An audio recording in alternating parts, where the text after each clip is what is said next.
In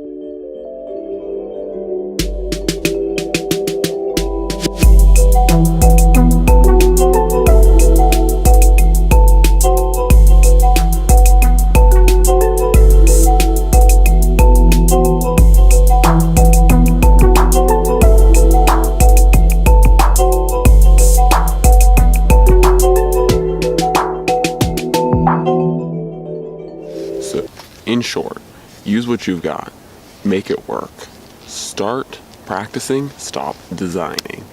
Let's get into it. This video has actually been culminating for a little while with me, and it's been growing more and more, and it really started this summer where I decided to just stop buying bushcrafting knives, and it really came out of the fact that it looked like, or it was, no matter where I looked, whether it was on Facebook, YouTube, even in magazines and just everywhere, really, it seemed like, as far as bushcrafting goes, not like everywhere, but that there were so many knife reviews, so many knives coming out, you know, blade shows just filled with all these bushcraft, survival, tactical knives, or really bushcraft and survival knives, and I just got so tired of this oversaturation of bushcrafting knives that and everyone saying, oh, I found the perfect knife, and you know, you have YouTube people coming out with their perfect survival knives because they couldn't find anything perfect on the market, that I decided to actually just go another way and just say screw that,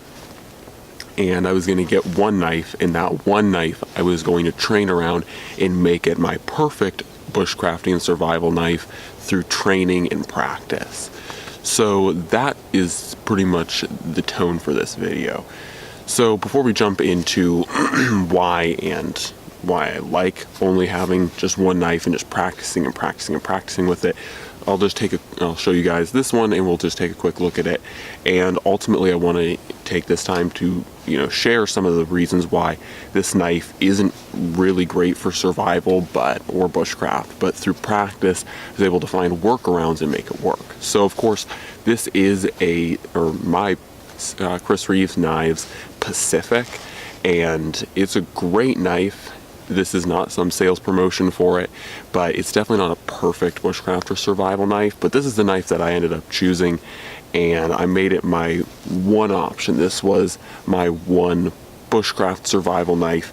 I had nothing else to choose from, or I made myself choose this one alone, and oftentimes I'd launch myself into the field with just this knife. So I would launch myself into the field with just this knife and force myself to use it alone. And through that, I learned that I learned how to make it work. So as you guys can see here, a couple of features to this knife that lend its hand not really to bushcrafting is, one, it does have a bit of a forward or upper guard, and also the other thing is it has a rounded spine. So those two things alone are not really great for bushcrafting, but you know, you learn how to hold the knife in a way that you get over that guard, and that was one thing that I was like, you know what, I'm just gonna force myself to get around it, because I wanted to make myself a perfect bushcrafting knife out of practice, really, more than continuing to buy and spend money on bushcrafting knives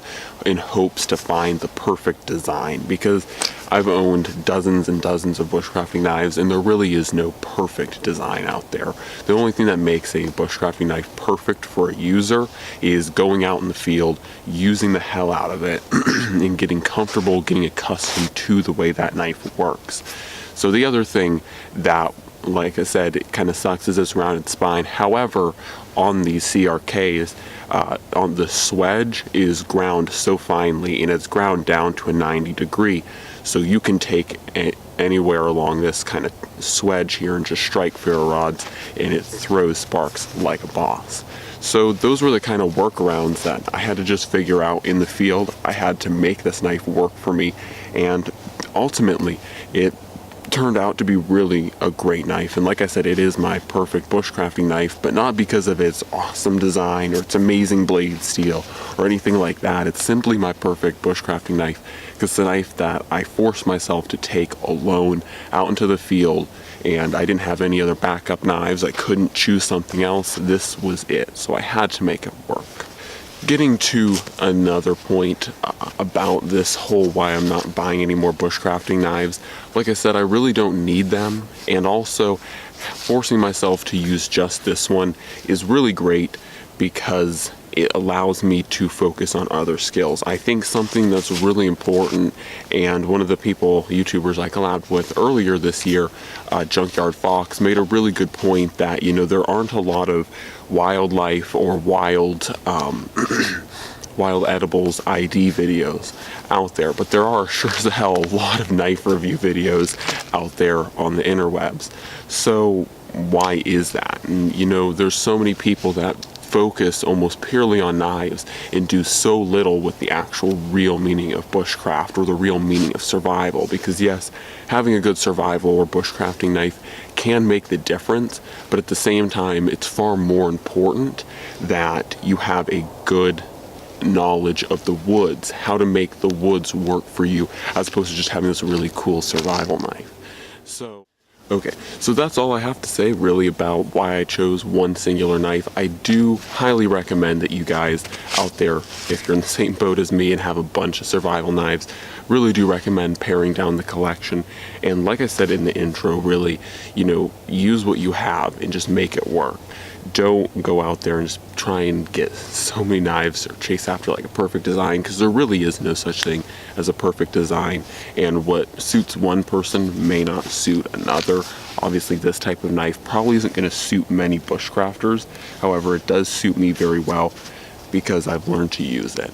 And that's what I ultimately recommend for you guys, is really choose one knife that you guys have that you like and just use the hell out of that one knife. Make it your only knife option for for bushcraft or survival, and you'll be impressed at just how excellent that knife can perform. Because a lot of these knives, I will say, pretty much every bushcrafting knife that I've had, even the ones made in China, were actually pretty good, and they definitely worked well for everything I needed them to do. Anyways guys, this is all for now.